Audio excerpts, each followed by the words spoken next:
2024 के लिए नीतीश कुमार का आप नाम लेते हैं, मगर जब गुजरात में जो प्रोग्राम हुआ था 2002 में, उस वक्त तो नीतीश भाजपा के साथ थे।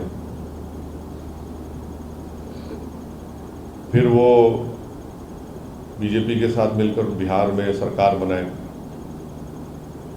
2015 में छोड़ दिए,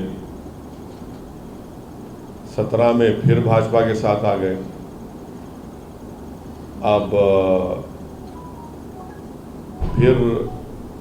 अब छोड़ दिए हैं, फिर किसी के और के साथ चले गए हैं। ये नीतीश कुमार साहब जॉर्ज साहब से शुरू किए थे, जॉर्ज फर्नांडिस साहब से भी ये हो रहा है। और कल बिहार में किसी एक जगह पर दंगा हुआ, गड़बड़ हुई, तो एक 8 साल के मुस्लिम बच्चे को अरेस्ट कर लिए, और एक बीमार जो ऑपरेशन हुआ घर में पड़ा हुआ है उसको भी उठाकर लेकर चले गए। तो 24 से पहले जो लोग कोशिश कर रहे हैं, कोशिश करिए, मगर मेरा मानना ये है कि अगर आप चेहरों से मुकाबला करेंगे नरेंद्र मोदी का, तो फिर भाजपा को फ़ायदा हो सकता है।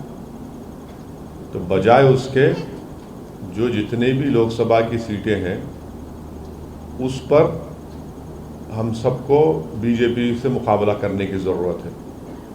जो बीजेपी आज देश के प्रधानमंत्री, अगर उनसे आप रोज़गार के बारे में पूछेंगे, महंगाई के बारे में पूछेंगे कि क्यों चीन अभी भी डेप्सांग और डेप्चांग में अपनी फ़ौज को लेकर भारत की ज़मीन पर बैठा हुआ है, तो प्रधानमंत्री जवाब देते हैं कि नेहरू, मुग़ल।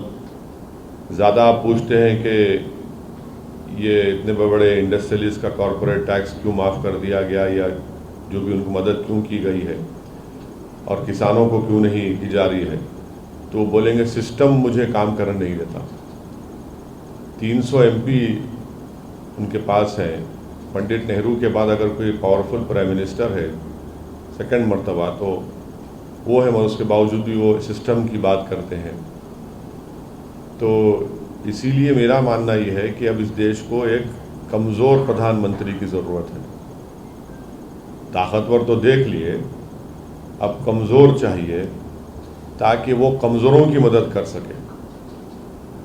ताकतवर की मदद कर रहा है, वो बेचारा कमज़ोर तो कुछ देख रहा ही नहीं है। तो मेरी ख्वाहिश ये है कि एक खिचड़ी सरकार बने।